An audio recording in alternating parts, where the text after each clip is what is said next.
Bueno, yo hice una presentación central en mostrar que la temática rural en Colombia, y se mira en relación a los acuerdos de La Habana, no es solamente el proceso de proletarización y de asalariamiento y de informalidad de estos trabajadores asalariados, por ejemplo, de los grandes cultivos como caña de azúcar o caña para etanol, palma aceitera, banano, un sector de la producción cafetera y otros cultivos, ahora la piña tal vez, la piña en términos de grandes unidades, y otros cultivos ya en grandes unidades productivas, que hay otro sector de la población rural que tal vez es el que tiene mayor peso en términos de las unidades agropecuarias, y es la economía campesina, y que esto lo mostró muy claro el censo agropecuario, y que en realidad los datos del censo como arrojan que el 73% de las unidades de producción agropecuarias y no agropecuarias tiene menos de 5 hectáreas. Inclusive si se suman las que tienen menos de 10 hectáreas, pueden ser casi el 80% de las unidades agropecuarias y no agropecuarias en el sector rural colombiano. Y esas 80% de unidades de producción de menos de 5 hectáreas tienen apenas el 3,5% de la superficie agropecuaria. Esto refleja precisamente una enorme concentración, pero sobre todo un microfundio considerable que se ha venido profundizando en el largo tiempo y que se explica fundamentalmente por la política de expansión de la gran propiedad terrateniente de los cultivos agroindustriales en los últimos 30 años. Esa economía campesina, sin embargo, ha venido resistiendo, pero toda esta expansión de grandes propietarios en ganadería y en otros cultivos, pero además la apertura económica con los tratados de libre comercio ha significado que una parte de la producción de esta pequeña producción campesina familiar, que había sido y sigue siendo muy importante en el país, haya también entrado en una situación crítica. Si en los años 80 y 90 todavía el 60% de la canasta familiar en términos de alimentos agrícolas y pecuarios era ofertada por esa economía campesina, hoy estamos alrededor del 50%. Eso de todas maneras es muy grande. ¿Qué quiere decir? Que ha habido un reemplazo de la producción campesina por importaciones, no tanto por producción aquí en Colombia, porque la producción, el grueso de la producción de monocultivos es para la exportación o para actividades, digamos, de insumos como el etanol. Entonces, tenemos que no se puede trabajar únicamente las estadísticas del sector agropecuario, por ejemplo, en términos de empleo, con los datos de la encuesta de empleo del DANE, de la Gran Encuesta Integrada de Hogares, o las encuestas de calidad de vida, porque no reflejan exactamente todas las características de la fuerza de trabajo en el sector rural.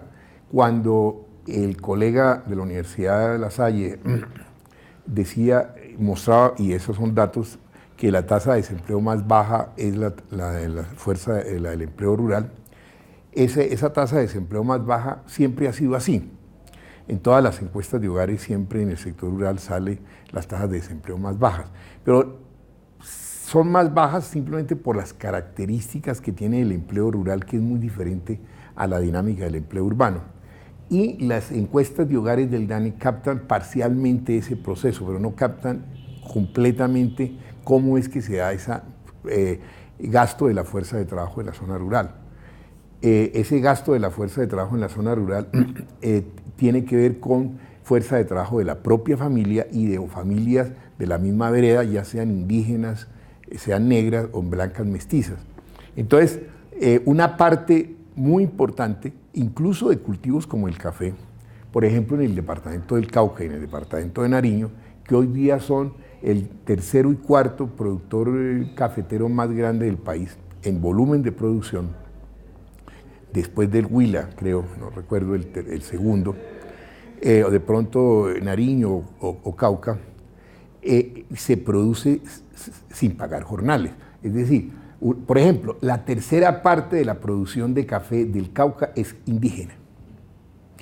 Y puede ser que el 15% de la producción de Nariño también es indígena. Y son microfundios. Entonces, la estrategia ahí de recolección del café y de labores de mantenimiento se hace a través del trabajo familiar y de las familias de la vereda que por mano de obra vuelta intercambian sin pago de jornal. Eso hace que los costos de reproducción de la fuerza de trabajo sean mucho más bajos, pero eso da la posibilidad de que el café tenga posibilidades de consolidarse en esas economías y a la vez permite que esas economías se reproduzcan. Es decir, que haya una resistencia campesina a desaparecer y a proletarizarse. Y que la famosa proletarización que pensábamos, yo mismo pensé hace 30 años que iba a pasar, no se ha dado. No se ha dado. O sea que todavía tenemos alrededor de un 30% o 33% de la población colombiana que depende fundamentalmente del sector rural. No es como se dice que es el 20% o el 22%. ¿Por qué? Porque la mayor parte de los municipios de Colombia son municipios rurales. Así tengan menos población que donde están las grandes ciudades y las ciudades intermedias. Entonces, eso hace que tengamos un hinterland, unos territorios campesinos que siguen siendo muy importantes en el Cauca, en Nariño, en Boyacá, aquí en Cundinamarca, en la costa Caribe, todo lo que ha sido los Montes de María, en Antioquia, en algunas zonas de Caldas, en cierto modo en el Pacífico, aunque ahí son unidades más grandes. Entonces, si desconocemos eso, no vamos a entender los acuerdos de La Habana en los que, como las FARC, es un movimiento armado de origen campesino, reivindicaba precisamente las defensas de esos sectores productores campesinos, no los indígenas, porque los indígenas siempre tuvieron contradicciones con la guerrilla, ¿no? La guerrilla nunca aceptó el movimiento indígena ni al movimiento negro, pero sí, en términos económicos, habían intereses similares porque no estaban defendiendo los intereses de los grandes propietarios, sino de pequeños productores minifundistas, que necesitan más tierra porque tienen más población, todavía sus tasas reproductivas demográficas son mayores, como se ve en el norte del Cauca. ¿Por qué los indígenas están invadiendo las tierras de los ingenios o de terratenientes de Popayán y de Cali? Porque simplemente no tienen tierra. Es decir, y aunque se ha reducido la fecundidad y todo, son insuficientes el número de personas por hogar para satisfacer las necesidades alimenticias.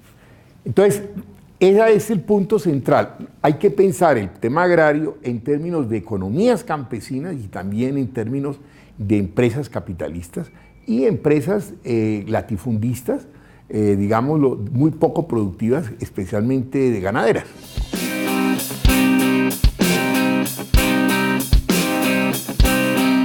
Pero yo creo que el problema no es que haya población urbana que no entienda los acuerdos de La Habana.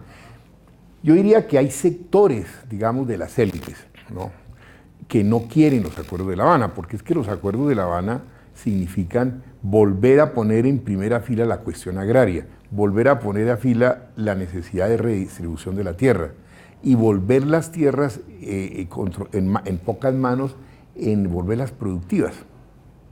Es decir, que estos sectores paguen impuestos, ¿no?, paguen el catastro, el predial, que no lo pagan. Esos sectores se opusieron al Censo Nacional Agropecuario, se oponen a cualquier registro estadístico, no los campesinos, no los indígenas. Los indígenas y los negros han sido los primeros en querer que se hiciera el Censo Nacional Agropecuario y quieren que se haga el Censo Nacional de Población el próximo año, pero las élites no están interesadas en que se mejore el registro estadístico de predial. Una parte de las élites que controlan ganado Palma, están en terrenos baldíos. Es decir, son poseedores. Es decir, no son solamente campesinos, también una parte apropiada por grandes terratenientes son terrenos baldíos.